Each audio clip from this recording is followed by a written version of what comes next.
ఏమన్నా విన్ అవ్వాలంటే మనకు ఒక గురువు మనకి కావాలి. మరి మీ జీవితంలో మనకి విన్నింగ్ కావాలి అంటే గురువు కూడా చాలా ఇంపార్టెంట్. మీ జీవితంలో మీ గురువు ఎవరై ఉన్నారు?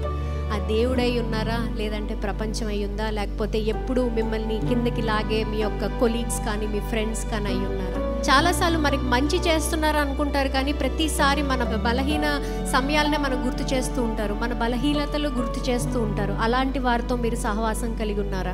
దేవుడితో మీరు ఉన్నారంటే మీ యొక్క బలహీనతలు మీకు తెలిసినా సరే నీ బలం ఏంటో దేవుడు గుర్తు చేస్తారు. నీ బలం వైపు నిన్ను నెట్టుతారు.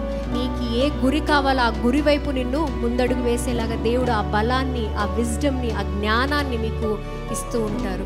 మరి మీ జీవితంలో కోచ్, గురువు అనేది చాలా ఇంపార్టెంట్. మీరు ఎలాంటి గురువును మీరు సెలెక్ట్ చేసుకుంటున్నారు అనేది చాలా ఇంపార్టెంట్. ఓడిపోకుండా ఉండాలి అన్న ఒక మైండ్ సెట్ నుంచి బయటికి వచ్చి గెలవాలి అన్న ఒక మైండ్ సెట్ వైపు వెళ్తే మీరు జీవితంలో ఎన్నో సక్సెస్ని, ఎన్నో గోల్స్ని మీరు పొందుకుంటూ ఉంటారు. ఆమేన్.